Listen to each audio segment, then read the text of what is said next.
Dear students, most welcome to all of you. Today I will teach you about the translation.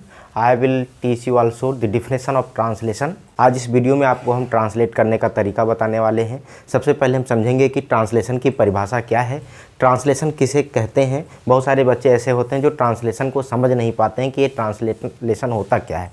तो आइए सबसे पहले हम translation की मीनिंग समझते हैं और इसकी डेफिनेशन समझते हैं, उसके बाद फिर आगे की क्लास करते हैं। देखिए लिखा है ट्रांसलेशन। ट्रांसलेशन को हम हिंदी में कहते हैं अनुवाद, और ट्रांसलेशन बना हुआ है ट्रांसलेट से। ट्रांसलेट एक वर्ब है। ट्रांसलेट का मतलब होता है किसी एक लैंग्वेज को दूसरी लैंग्वेज में चेंज कर देना। खास करके अगर कंफर्म डेफिनेशन देखें तो टेक्स्ट फॉर्म में किसी एक लैंग्वेज को दूसरे लैंग्वेज में चेंज कर देना ही ट्रांसलेट कहलाता है। It means if I say about the definition of translate then you can say the translation is a process that we change one language into another language, that is translation. It means किसी एक भाषा को दूसरी भाषा में बदल देना क्या कहलाता है, ट्रांसलेशन कहलाता है। जैसे हम आपको यहाँ पर इंग्लिश टू हिंदी बताने वाले हैं और हिंदी टू इंग्लिश बताने वाले हैं। इट मीन्स हिंदी के सेंटेंस को, हिंदी के लैंग्वेज को, हिंदी लैंग्वेज को आप इंग्लिश में कैसे चेंज करते हैं, हम उसे आपको बताने वाले हैं। इट मीन्स यहाँ होगा क्या, बात होगी लैंग्वेज की, और लैंग्वेज को चेंज किया जाएगा या कन्वर्ट किया जाएगा दूसरी भाषा में। जैसे हम यहाँ पर अगर बताएं तो हम हिंदी को बदलेंगे अंग्रेज़ी में, हिंदी भाषा को अंग्रेज़ी में बदलेंगे, या अंग्रेज़ी भाषा को हम हिंदी में बदलने वाले हैं। किसी दी हुई भाषा को दूसरे भाषा में बदल देना ट्रांसलेशन कहलाता है। तो ट्रांसलेशन की ज़रूरत कब पड़ती है, जब हम किसी एक भाषा को दूसरी भाषा में बदलना चाहते हैं तब हमको ट्रांसलेशन करने की आवश्यकता पड़ती है। ट्रांसलेशन का नॉलेज होना चाहिए, और अंग्रेजी स्पीकिंग के लिए भी हमको ट्रांसलेशन का ज्ञान होना जरूरी है। यदि रूल्स ऑफ ट्रांसलेशन हमको नहीं आता है तो हम अंग्रेजी बोलना नहीं सीख सकते हैं, मतलब अंग्रेजी नहीं बोल सकते हैं। इसलिए अगर अंग्रेजी बोलना है और स्मार्ट बनना है तो इसके लिए सीखना होगा ट्रांसलेशन। आइए हमारे क्लास के साथ जुड़िए और बने रहिए अंत तक, और मैं सिखाता हूं आपको ट्रांसलेशन करने का तरीका।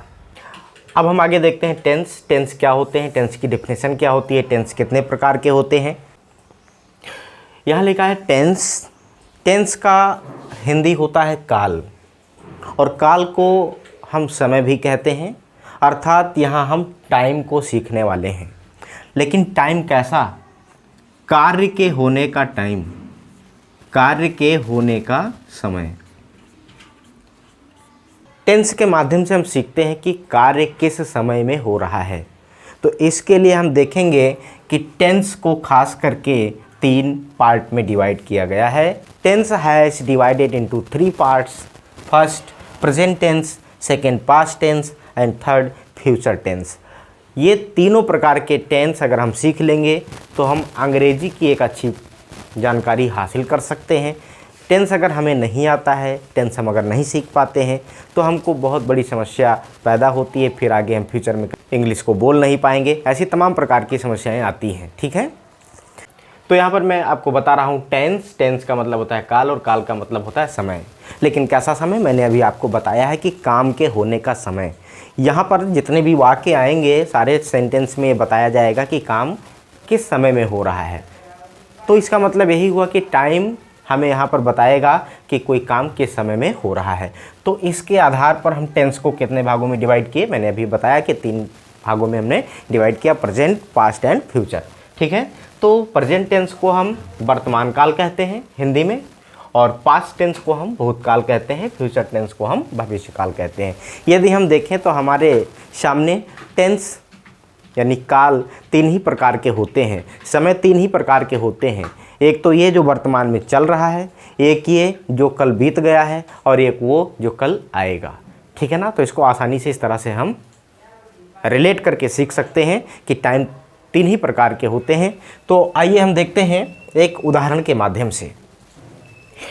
जैसे लिखा हुआ है राधा विद्यालय जाती है, तो इससे पता चलता है कि राधा वर्तमान समय में विद्यालय जाने का काम कर रही है। दूसरा है राधा विद्यालय गई, इससे पता चलता है कि राधा ने विद्यालय जाने का काम बीते हुए समय में किया है।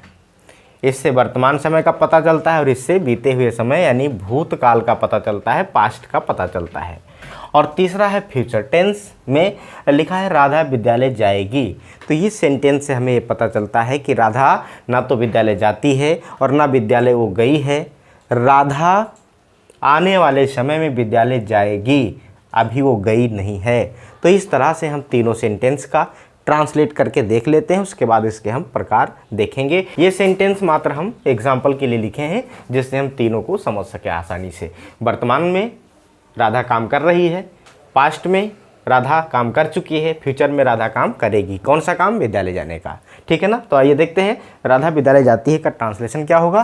तो सीधा आप लिखेंगे Radha goes to school. Translation करने का जो स्ट्रक्चर है मैं आगे बताऊंगा। इसमें सिर्फ मैं आपको टेंस का इंट्रोडक्शन दे रहा हूं। टेंस कितने प्रकार के होते हैं मैं ये बता रहा हूं आपको। राधा विद्यालय गई तो इसका हम लिखेंगे राधा वेंट टू स्कूल। और राधा विद्यालय जाएगी तो इसका लिखेंगे Radha will go to school. इस तरह से हमारा 3 प्रकार का टेंस होता है। At first I have told you about the tense. There are 3 types of tenses: present tense, past tense and future tense. After that I will teach you about the kinds of present tense. It means present tense के हम आगे प्रकार बताएंगे। Present tense has divided into 4 types of sentences: present indefinite tense, present continuous tense, present perfect tense and present perfect continuous tense. Same way if I say about the past tense, then you will find here also it has divided into 4 types: past indefinite tense, past continuous tense, past perfect tense and past perfect continuous tense. After that if I say about the future tense also has divided into 4 types of sentences: future indefinite tense, future continuous tense, future perfect tense and future perfect continuous tense.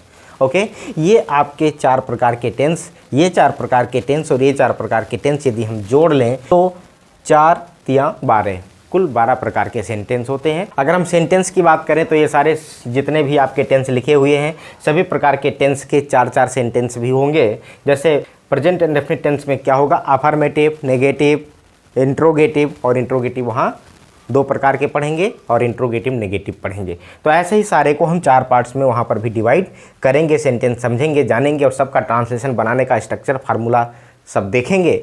ये है सीखना बड़ा आवश्यक होगा। अब हम देखें present indefinite means होता क्या है। प्रेजेंट इंडेफिनिट मीन्स होता है अनिश्चित वर्तमान काल। ठीक है, क्या है हम इसको आगे समझाएंगे। इस वीडियो में खाली इंट्रोडक्शन है। प्रेजेंट कंटिन्यूअस टेंस का मतलब होता है लगातार वर्तमान काल, इसको हिंदी में लगातार वर्तमान काल कहते हैं। ऐसे ही प्रेजेंट परफेक्ट टेंस जो होता है, प्रेजेंट परफेक्ट टेंस को कहते हैं पूर्ण वर्तमान काल। ठीक है, और प्रेजेंट परफेक्ट कंटिन्यूअस टेंस का मतलब होता है पूर्ण लगातार वर्तमान काल।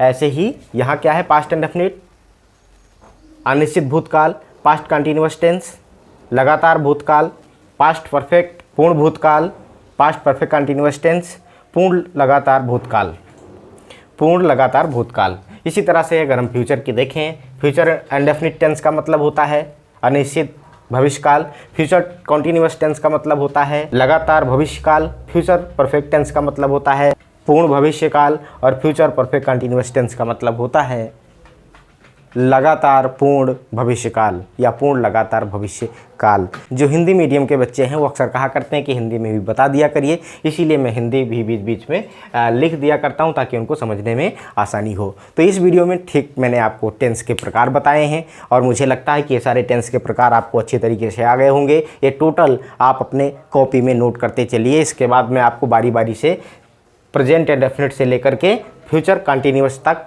ये पूरा एक एक वीडियो लेकर के आऊँगा, आपको टेंस बताऊँगा, ट्रांसलेशन बताऊँगा, आपके सारे क्वेश्चन का जवाब भी आपको मैं दूंगा, आपके सारे डाउट क्लियर करूँगा। इसलिए बस आप हमारे क्लास से जुड़े रहिए, हमसे जुड़े रहिए, अंग्रेजी सीखते रहिए, स्मार्ट बनते रहिए। मैं आपसे प्रॉमिस करता हूँ कि मैं आपको अंग्रेजी का ट्रांसलेशन बता दूंगा, अंग्रेजी को हिंदी में, हिंदी को अंग्रेजी में बदलने का तरीका जो है सबसे आसान तरीका मैं आपको अपने इस क्लास में सिखाने वाला हूं। और मैं कुछ ऐसा नहीं करने वाला हूं कि सारे प्रकार के ट्रांसलेशन एक ही वीडियो में लेकर के आ जाऊं। प्रत्येक वीडियो में हमारा एक एक टेंस होगा, प्रत्येक वीडियो में एक एक टेंस होगा और हमें लगता है कि जब मैं आपको इसको अलग अलग पढ़ाऊंगा तो आपको आसानी से समझ में आ जाएगी, इसलिए आपको चिंता करने की आवश्यकता नहीं है। आ गया है आपके बीच में सार्थक एजुकेशनल इंस्टीट्यूट, और जो आपके अंदर बिल्ड करेगा इंग्लिश स्पीकिंग का एटीट्यूड और ट्रांसलेशन का नॉलेज, इसलिए आपको परेशान होने की ज़रूरत नहीं है। जुड़े रहें हमारे सार्थक एजुकेशनल इंस्टीट्यूट के साथ। तब तक के लिए मैं लेता हूँ आपसे विदा, मिलता हूँ फिर अगले वीडियो में। नमस्कार, जय हिंद।